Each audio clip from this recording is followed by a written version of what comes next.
Yay! Our second episode, Yes. Andy Rittenhouse. Mm-hmm. I'm so happy you're here. Thank you for coming. It's great to be here. It's wonderful to be here, actually, with you. We are going to discuss a few things. I understand you're doing some classical guitar. We're going to talk a little bit about your acting, your writing. You did some fire eating at some point. You did some body suspension at one point. No longer doing that. But why don't we start with what you did first? And then let's get to what you've been doing in the last 2 years, and everything that you have been doing in these last 2 years in terms of acting has been phenomenal, and I can't wait to get into it. Tell me, how did you get into fire eating?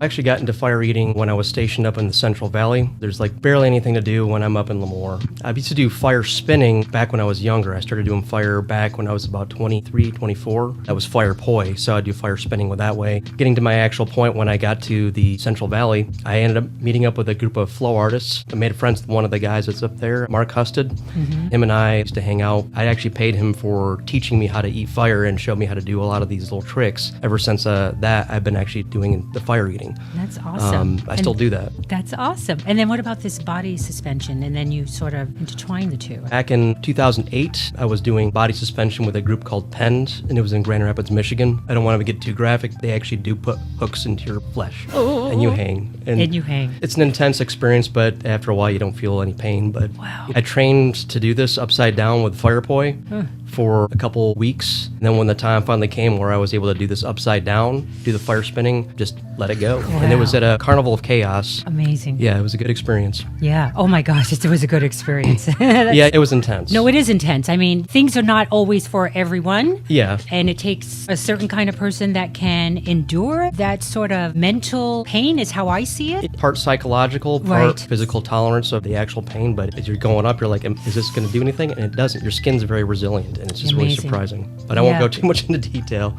Yeah, absolutely. Then once you're yeah. up, it's just like, Yeah. it's fine.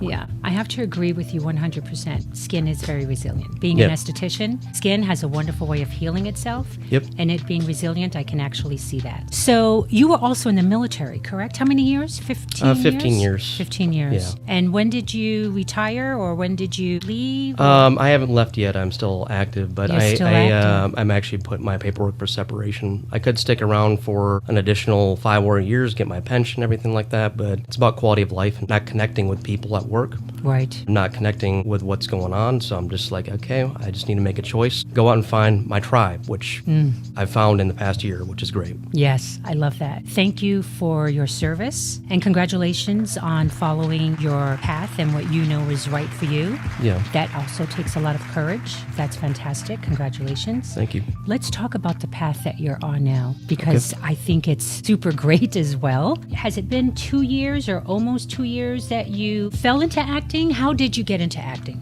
Actually, it's a little bit more than 1 year. Oh, wow. I realized when I was a kid, I was always a weird kind of person. I would make people laugh. I just enjoyed doing that type of stuff. Right. Realized the stuff that I was doing back then, I was also doing improv. I just didn't realize I was doing it. I just kind of being in the moment, making strange characters. Just being yourself. Being myself. Exactly. It kind of clicked probably about a year ago. I started doing improv with National Comedy Theater and then also taking classes at Actors Workshop Studios. Mm-hmm. Since switched over to the rehearsal room. But to kind of cope with some emotional difficulty I was going to, it's like I need to kind of get into this stuff. I was wanting to do it during COVID, but you know how that worked out. Exactly. As I started doing improv and acting, I just realized how much in the moment you have to be and just how connected with the person that you're talking to. And I'm just like, that's what I need. I've been pursuing the stuff just because being in the moment, it's very meditative to me. And Sure, yeah. it's really good for just connecting with people. Exactly, yeah. Yeah. I think we talked a little bit too about connecting with people, finding that getting away from social media, Yes. right? Otherwise, we're hooked on whatever gadget we're on. I noticed this because I was in a port, Athens, Greece. This is 2015, and I realized that's where I started feeling this disconnect, is because I went to town. I'm the only one that hasn't transitioned over to smartphones. So I'm hanging out with a bunch of people, and I'm thinking we're going to have this great conversation at this bar that we're going to go hang out at, and I'm just like, okay. The only one that doesn't have a smartphone and there's not this connecting that I'm looking for. I kind of noticed that back in like 2015. Right. It's bizarre. But I know what you mean when you say finding your passion, I guess, is really what you've done. And I guess it's also been something that innately has been in you, because if you've done it since you're a child without realizing it, you're going back to maybe it's a full circle kind of moment. My roots. Where you remember the joy that it brought you, because you just said you loved making people laugh. And when people were laughing at your jokes, you were like, oh my God, I think I like this. Yeah. So some sort of positive addiction, right? We have something in common with. When I was younger also, I would go to the doctor appointments with my mom and my brother. Yeah. And I would entertain my brother and the patients and just making people laugh and doing Alfred Hitchcock. Do you know Alfred Hitchcock? Oh, yeah. Oh, I know Alfred Hitchcock. I fucking used to imitate Alfred Hitchcock when I was like 5 years old. Good evening. Good evening. Yeah, I loved him. Now that you're taking classes, you've noticed that, wow, this is a path that I'm really enjoying. Yeah. Not only is it keeping me away from social media kind of stuff, but it's now opening up my eyes to not only acting, but what else and at what point did you say, I think I want to further this to doing what? So that started furthering me into script writing. So writing a screenplay. I'm actually writing a screenplay right now. Right now it's 100 pages, so I know it's getting feature-length film level. Yeah. And so it's about zombie gig workers, but it's a dark comedy. Cute. Yeah. I love that. That's going to be fun. All the people that have shown like the earlier stages, they're laughing their ass off, and I'm just like, okay, I know I'm going the right path. That people are telling me to keep going. So that's right. I love it. My military background was like, okay, I can lead people too. Yes. I've got an MBA. I know how to manage money. I got an engineering degree. I know how to do all these other nerd things, and I'm like, so this is kind of like all coming full circle, leading me to this moment. Yes. I've also did electronic music writing, so I know a lot of sound mastering and a lot of other stuff. And I did that back in 1998. I just kept going. I stopped in 2015 when things got way too busy. Yes. And so now all that stuff's coming back out again. And so I'm like, I've got all these things that I was developing over the course of my life, and now it's like, now let's do something with it. Sometimes in life, right, we are at a certain age. Yeah. And so we've had some experience behind us. Yes. And we're kind of we're in the moment and we're living. Exactly. And we don't know what we're going to actually do with what we're doing. And sometimes we even say that out loud. I don't know why I'm doing this, but I'm doing it and I'm having a good time. And then the years pass and you look back and you start connecting the dots. Yeah. The journey is actually destined to where you are at this moment, and in another 10 or 15 years, Yeah. who knows what the rest of the dots are going to be connecting. Exactly. Right? You've gotten your feet into acting and educating yourself for a year and a half. Yep. Have you done any films, any short films, comedy work? Other than National Comedy Theater, I went all the way through the level 3 and finished that out back in February, so I did the performance in front of them. Right. I've also worked through another group that's military-based. Right. It's called ASAP, Armed Services Arts Partnership, so I did their stand-up comedy writing course, so I did some public stand-up comedy, just took a chance. And You did some comedy work. Yeah. That's great. Mockingbird was another improv group location. They also do sketch comedy night once every single month, and so I jumped in on that when I had an opportunity. Are you still doing that? Not lately. It's been a busy summer because I've been course. also doing like a lot of extra work for films like Infernal, extra work for other filmmakers here in San Diego on the independent film side. Right. And another one called the Influencer Films. They're finishing up working on a film called Shadows over Hamul. Oh, nice. Just an extra work for that one too. Well, that's a nice little Yeah. list on your resume for just over a year, to be quite candid with you. Yeah. Because you're also doing writing. It's going to be a feature film, obviously, Yeah. right? Maybe doing some directing. I feel that like that's kind of where I would be at. I liked how Peter Jackson did his films, or even how like Quentin Tarantino did his, where you're not playing the lead role, but they pop in and you'll see them as a cameo. I kind of like that Yes. direction, and then be able to direct the rest of the times. I think it would work pretty well. I think it'll work pretty well, too. Yeah. Yeah. You haven't done any directing yet. No. And you talked a little bit about Quentin Tarantino. What do you think you could bring to these projects with your direction? Have there been any films that you've seen that maybe you thought, wow, I wish I could do that and maybe I would have done it this way? Or what was that motivation for you? What's that spark? What's that energizing need or want or passion to want to direct? So when I was at the filmmakers group, San Diego Filmmakers Group, started kicking things back off again after COVID, like about March timeframe of this year.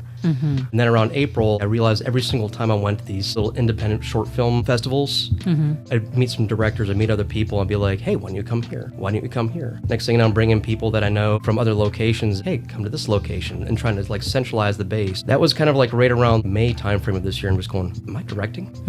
I'm building teams. I'm trying to build tribe, and now it's starting to click. I look at how people are doing it. I've learned from good sets and bad sets, how it functions there. And I liked how UCSD did their film, because I did a short film with them. If It's Not Love. If It's Not Love, is that the name of it? Yeah. Oh, I love that title.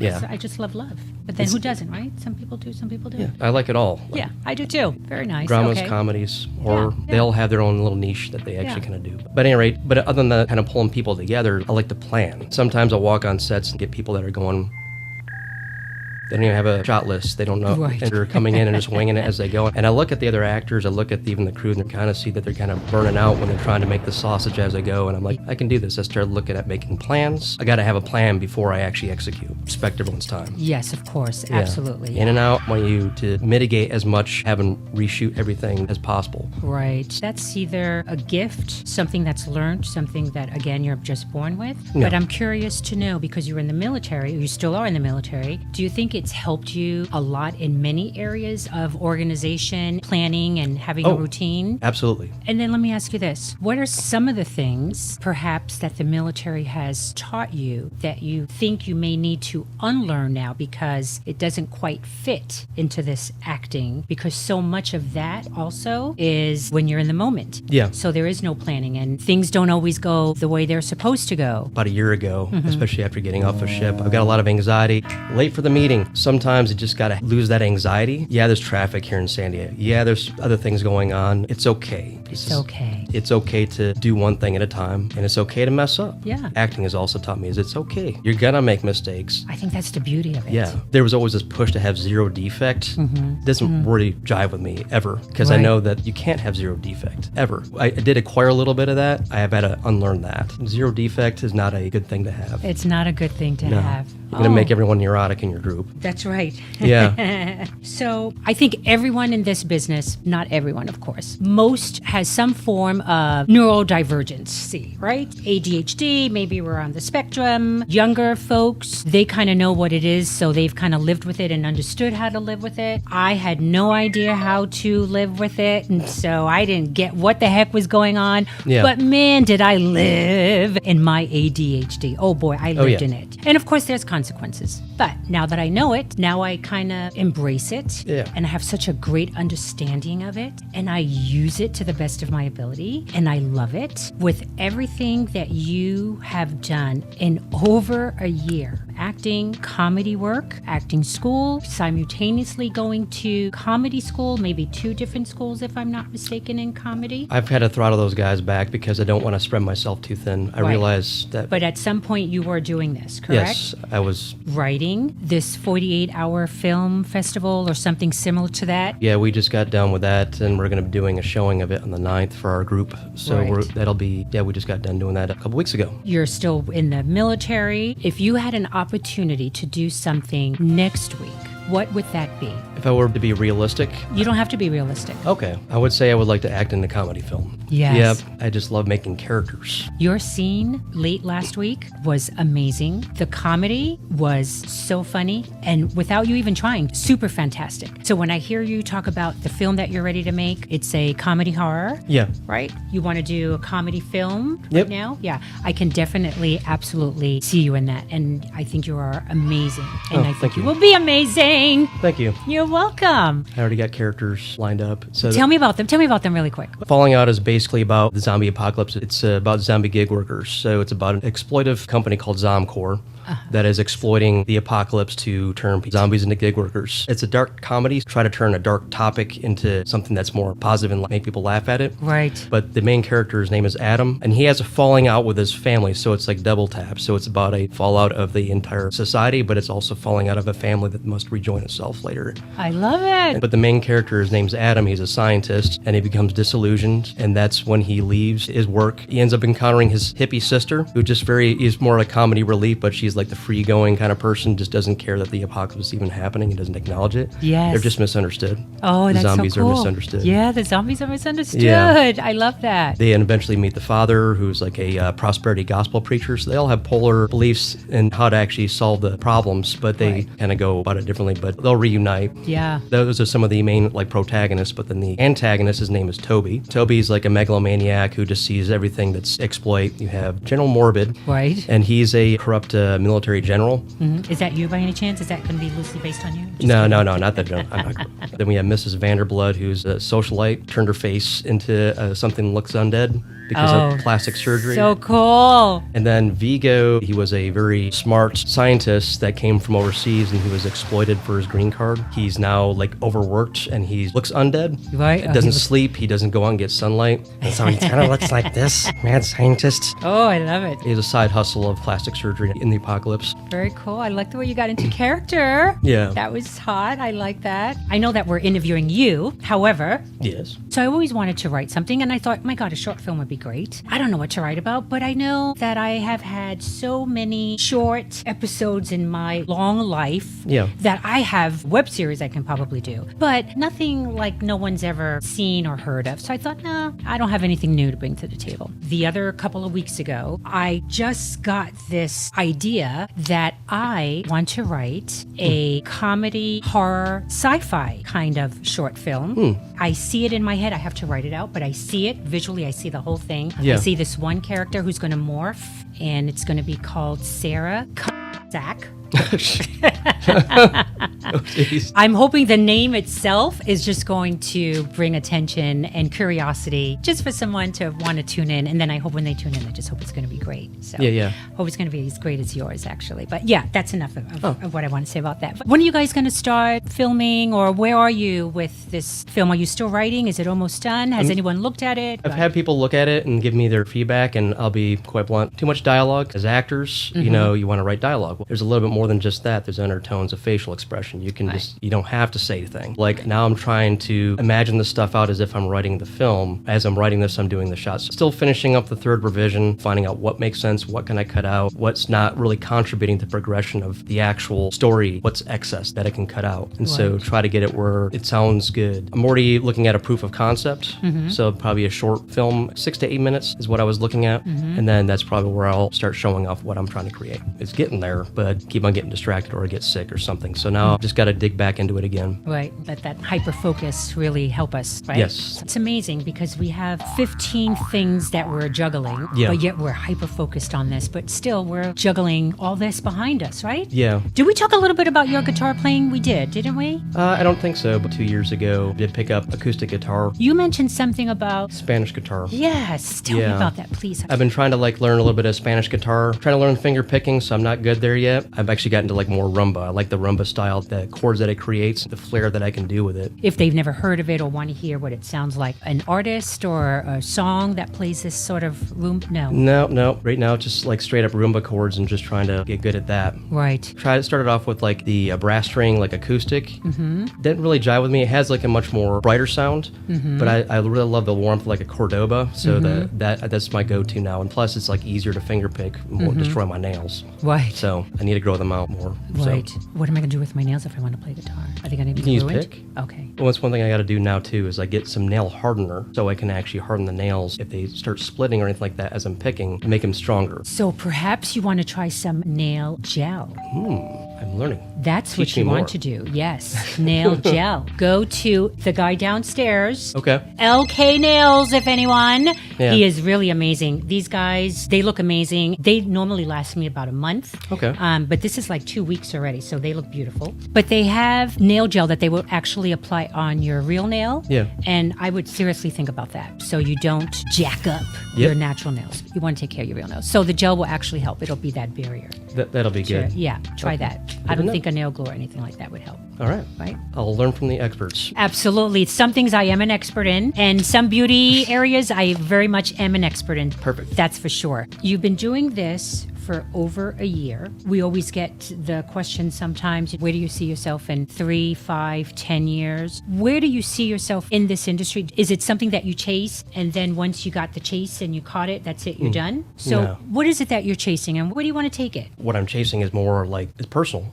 So I'm searching for that authentic connection with people, which I feel is genuinely fake wherever I kind of been there. I'm actually dating someone from Poland right now, and we have the same conversation. She's working in corporate America. She's got acquired by a bigger company, and she watched her small business culture get shifted into the bigger version, and she's like, it doesn't jive with her. And that's kind of where mine is. I gotta get that connection. Yeah. I think this is definitely something that I will be pursuing I'm pursuing for the rest of my life. I like looking at people like Mel Brooks. Yeah. He's 99 and he's still going. Yeah, God bless him. And he's still making Spaceballs too. Is he really? Yeah. So I'm just I shit. saw that and I'm just like, you're still making movies, man. That's right. awesome. Yeah, Dick Van Dyke. Dick Van Dyke. 99. I forget when he's going to be 100. Maybe in December. I'm not sure, but Yeah. I know Betty White almost didn't quite make it, but yeah, that's right. Do something you love and you don't do it until you're retired. Okay, cool. I'm 65. I'm finally retired. I can finally do all the great things that I always wanted to do. Uh-oh, my hip. I broke my hip. The only thing I have to interrupt you, 65-year-old people don't sound like that, just so you know, Andy. Okay, I'm sorry. I'm more like 80. Right. Yeah. Even 80 may not. I don't know.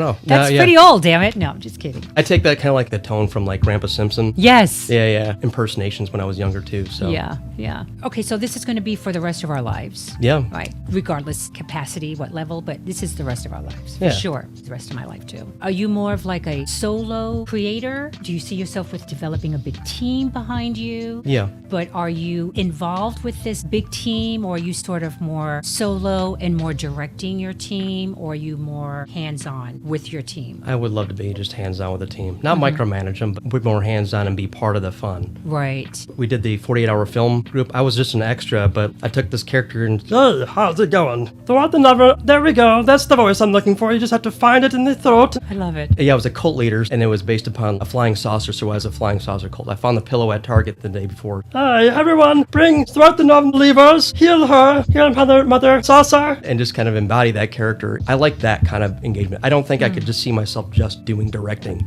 I want to kind of be a little bit involved with it. It doesn't have to be a lead role, just as long as I can be part of the fun. That's it, exactly. Part of the fun. That's right. Yeah. You're going to create the fun and be part of the fun. Yes. That's awesome. Yeah. Infernal, that's coming out. Yeah. At some point. Again, we have something in common with, by Yeah. the way. You and I and some other people that we know that are all involved in it. Very much looking forward to that. You mentioned that you were an extra on that. Sword fighting. How was that? That was good. Yeah, the sword fighting was actually pretty fun. Even as an extra, you don't have to say any words, but you act out an action. You act out like maybe this. My friend Ricardo, he started like teaching me a little bit on set. We had a good choreography going. Pretty good. Right. Got a good shot out of that one. Ricardo, good energy. He's great. He's Ricardo, great. he's I want awesome. him on here. He needs to come on here next. He does. Yeah. The sword that I was using was pretty good. A different set with Infernal. I was using a different sword. So the choreography that we were doing was very slow, and it came along pretty well. I was working with Andrew at that time. But he'd warned me this sword had already bitten someone before. It was like a sharp edge on there or something. I found out when they told us to go full force on this, we had locked hilts, and we were going to push off each other. Oh, yeah. Look at this. Look at this. Battle wounds. So body suspension, Yeah. skin is resilient. Yeah. Sword fighting, not so much. That's a little bit too sharp of an edge. I don't but mean to laugh, but yeah. laughing at my pain? Right. Why would you do that? Stitches? Nope. What if- no stitches. No, it went through the first dermal layer. Basically just butterfly it. Well, you know, some people love scars, so it can be an attraction to some people. I got lots of tattoos and scars, so each one has a story. You're very sexy right now. Are you going to then be freeing up a good amount of your time once you relieve yourself from the military? Oh, yeah. I have to build up a good routine. Right. So right now, how do you balance everything? And then how much of that time are you going to now have? It's been difficult to get done with work, go back home, either start working on the script or have to go to acting class or something like that. When I started noticing myself spread way too thin, I started having to cut some things out. Doing more improv, doing more of that. So I've had to push that to the side, stop doing the sketch comedy, push that to the side. And so now it's just basically it's acting class, acting wherever I can, and then trying to finish up the screenplay. Sure. Yeah, And that's a lot. I have to make sure that I just have a good routine and important, take care of myself. Because yeah. half an hour of exercising, get some good sleep. Good sleep. Yep. That's right. Get a disciplined routine going. So that's kind of how I have to handle it. Yeah. I'm staring right through you with that one because that is so important. Yeah. Sleep, exercise, even if you've fallen off that regimen, get back on it. Yep. Because it is true. If everyone tells us Yeah. these things and we think, oh my God, no, I can so survive on 3 hours. No, Nope. you can't. Nope. No, you can't. Maybe you might survive tomorrow, but no, you won't survive it. Oh, no. When I was younger, the longest I've actually stayed stayed up was 60 hours 60 hours. because I didn't have a proper balance. I had engineering classes in the morning, and then I had my job as a night receptionist at night. Right. How old were you? I was 60 in my hours. 22, Yeah. 21. Yeah, you can do anything when you're 20. No. Well, after about 60 hours, I'm like, I'm hallucinating. Right. Like I'm Oof. hearing sounds, I'm hearing things like that. And I remember there was a mouse on the ground. Is this real? After I started like questioning my sanity, I'm like, okay, man, you need to go to sleep. You need to stop. Yeah. That was my one and only time, but yeah, And I'm sorry, was there a real mouse there? I don't know. Ah! I'm gonna guess it was. They were old buildings. Yes. With the AWS school, what's the one thing that you have taken away that stays with you today? Staying in the moment, Staying in the moment. being in the moment. Right. With the rehearsal room, I know you're still there. What is the one thing that you've learned to date that has stayed with you? Cold reading very fast, choosing a character fast, and just going with it. Love it. Doesn't matter if it's right or wrong, just do it and just go. Mockingbird. Is it Mockingbird? Mockingbird. Right. That school, Yeah. which is, I believe, is now completely renovated, almost done. I think I saw something. They were redoing the whole thing. Yeah, they were renovating at the time. What did you grab from them? It inspired me to write scripts. The script was originally supposed to be a short sketch that Interesting. was supposed to be for the stage there. Yeah. But they said, no, we don't want that one. And I'm just like, well, what am I going to do with that one? Them saying no was partially what kind of pushed me to kind of write more. Well, that's amazing. Yeah. That's really amazing. Yeah. So what you're saying when we were talking earlier about this film, 100 pages now, and it's probably going to be more, which is going to make it a feature film, Yeah. was actually a sketch that was maybe 2, 3, 4 pages tops? 5 pages. 5 pages. Yeah. And it was going to be presented at the school. Yeah. They took a look at it. Nope, not this one. This one, we don't want this one. Nope. And you said, okay, but you didn't say okay in terms of let's just toss this one. Nope. You said, okay, maybe it's not for you, but I think I have something here. Yeah. And the 5 pages went on to be 100 pages. It Yep. was presented to someone, The filmmakers group in and that is the San feature Diego. film. Yep. So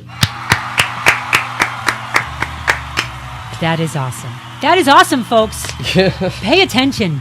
Yeah. That is, and that's how shit works. That's why we know it's going to be a hit. It's going to be good. What else can we talk about other than just give each other high fives? And I can just tell you how happy I am to have you here and meet you and know you a little bit more now. I think you are such a joy. I love watching you. I love learning from you. I love learning from everyone, to be quite Yeah. honest with you. There are so many talented people out there. a lot of talented people out there that just don't realize how talented they actually are. Right. And they just need to get themselves out there. Yeah, if they want Get- to, of get- course. Get uncomfortable. Get uncomfortable. I love Yes. being uncomfortable. That nervous energy drives me. If I have to talk in front of 5,000 people, please, I can't have like a burger just before. I can't do that. But I will get so nervous that I have to just speak, and it really helps with my nerves. Yeah. Because I love what I do. Andy. Yep. Is there anything that you would like to touch on as we come to the end of our 30-minute second episode, The Storymaker's Lounge? Anything at all? Not really. Not really? Except for I don't do body suspension anymore. I'd have to get paid very well if I were to have to do something like that again. That shit to me is, again, it's Yeah. mental. I know, no, I don't know, because I'm thinking the movie. Sometimes I can't even see the gory stuff. I'm too much of a feeler. Yeah. So I don't know what that pain feels like, but I can imagine the torture that it is, because that's how I see it. Yeah. I don't even know. You said earlier you train for it. How do you even train to have a 3-inch hook into your skin and then say the skin is resilient? I don't get it. I'm gonna get graphic, but basically, yeah. So I started off like I think in my early 20s. They did something called a flesh pull. Basically, you're on the ground, but you're playing a tug of war against someone else. So you kind of get a feel for how well your skin's. It kind of helps. It's almost like walking on coals. It looks Right. dangerous, looks Right. bad, but when you actually get on top of the coals, it's like, wasn't as much. You're getting past that fear. Exactly. The fear and the mental. So much of everything in life is mental. Yeah. Yeah. If you ever have a video, please do not send that to me. I do not want to see your body suspending. no. I can't do it. No, can't I do respect it. that. I can't do it. Oh. It's- But I applaud you for it, damn it. If anyone had actually asked me, I want to see it, then I will do that. But Yeah. I won't impose that on anyone. Yeah, No. yeah. Is there anything else? Is there anything else you want to share? No, I don't really have anything else. I think I've. You think been you've laid out enough? I think I've laid out enough. I don't really have. Until the next episode, Yes. right? Yeah. All right. Well, thank you. Sunday before Labor Day. Appreciate your time. Yeah. Appreciate you. Thank you so much. Absolutely.